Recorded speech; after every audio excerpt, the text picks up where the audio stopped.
कहानी। जिंदगी की कीमत क्या है? गौतम बुद्ध की शिक्षाप्रद कहानी। जीवन का मूल्य क्या है?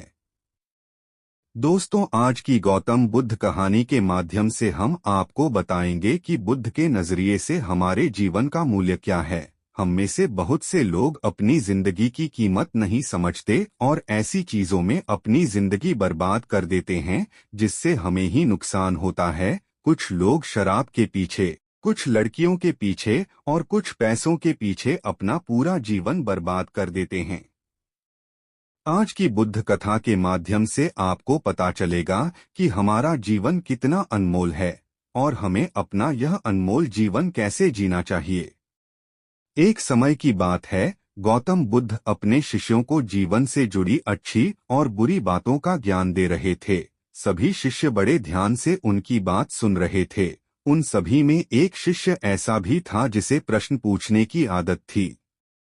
वह उठकर गौतम बुद्ध के पास गया और उनसे बोला, आप हमें जीवन के बारे में जो कुछ भी सिखा रहे हैं उसका क्या फायदा, क्योंकि हम में से कई बच्चे तो यह भी नहीं जानते कि हमारे जीवन का मूल्य क्या है और यह जीवन कितना कीमती है हमारे लिए है। पहले कृपया हमें बताएं कि इस जीवन का मूल्य क्या है।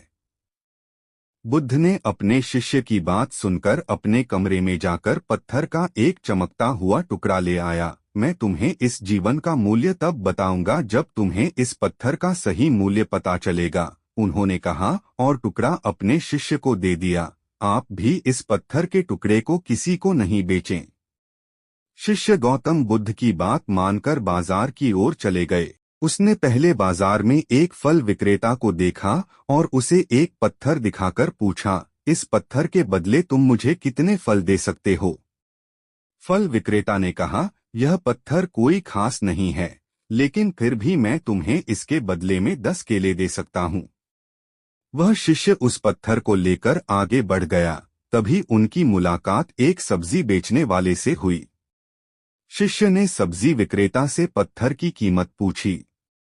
इस पत्थर की कीमत के बदले मैं तुम्हें अधिक से अधिक सब्जियों से भरा एक थैला दे सकता हूँ। सब्जी विक्रेता ने पत्थर को ध्यान से देखा। उस पत्थर को लेकर शिष्य एक सोने के व्यापारी के पास गया। पत्थर के उस टुकड़े की चमक देखते ही सुनार ने उसकी कीमत 100 सोने के सिक्के लगा दी। जब शिष्य ने टुकड़ा बेचने से इनकार कर दिया तो सुनार बदले में 200 सोने के सिक्के देने पर सहमत हो गया। लेकिन शिष्य ने वह पत्थर नहीं बेचा। इसके बाद शिष्य एक हीरे के व्यापारी के पास गया और पत्थर का टुकड़ा उसके सामने रख दिया। जैसे ही हीरे के व्यापारी ने उस पत्थर को देखा, उसने एक साफ कपड़ा बिछाया, उस पर पत्थर रखा, फिर उसकी परिक्रमा की और हाथ जोड़कर पत्थर को कपड़े में लपेटते हुए कहा, तुम जिसे साधारण समझ रहे हो उसकी कीमत पूछ रहे हो पत्थर, दरअसल यह एक बहुमूल्य माणिक है। ऐसा माणिक हर किसी को नहीं मिलता। अगर मैं अपना सब कुछ बेच भी दूं तो भी मैं उसकी कीमत नहीं चुका सकता। उस व्यापारी की बातें सुनकर शिष्य आश्चर्यचकित रह गया। वह भागता हुआ सीधा बुद्ध के पास आया और बाजार में जो कुछ भी हुआ उसे बताया। उसकी आश्चर्यचकित बातें सुनकर गौतम बुद्ध बोले, तुम्हारे प्रश्न का उत्तर इस माणिक के मूल्य में ही छिपा है। हमारा जीवन भी एक माणिक है। माणिक की तरह यह भी अनमोल है, लेकिन हम इस बात को हमेशा नजरअंदाज कर देते हैं और अपने जीवन की कीमत नहीं समझते हैं। हम दूसरों को देखकर और उनके जैसा जीने की कोशिश करके अपने जीवन का मूल्य कम कर देते हैं। हम सोचते हैं कि हमारे जीवन का मूल्य वही है जो दूसरे हमें बताते हैं, लेकिन हमेशा याद रखें कि दूसरा व्यक्ति आपको अपनी स्थिति, बुद्धि और समझ के अनुसार महत्व देता है। जीवन केवल एक बार मिलता है, इसलिए इसे बर्बाद मत करो। अपने जीवन को उतना ही मूल्यवान समझें जितना आप अपने बैंक में मौजूद पैसों को मानते हैं।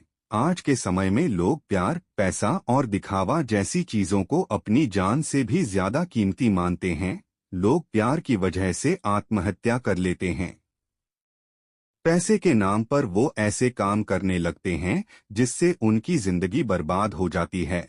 नाम कमाने के नाम पर वो गलत काम करने लगते हैं। हमेशा याद रखें कि दिखावा करना जरूरी नहीं है। प्यार दोबारा पाया जा सकता है, पैसा दोबारा कमाया जा सकता है, लेकिन जिंदगी दोबारा नहीं पाई जा सकती। इसलिए अपना अनमोल जीवन अच्छे से जिएं, हर सेकंड का आनंद लें। कभी यह मत सोचो कि तुम इस दुनिया में किसी काम के नहीं हो। यह कभी मत सोचो कि तुम्हारा जीवन निरर्थक है। तुम्हारे होने या न होने से कोई फर्क नहीं पड़ता। जब भी आपके मन में ऐसे नकारात्मक विचार आएं, तो बस खुद को याद दिलाएं कि जीवन एक रत्न है और यह अमूल्य है।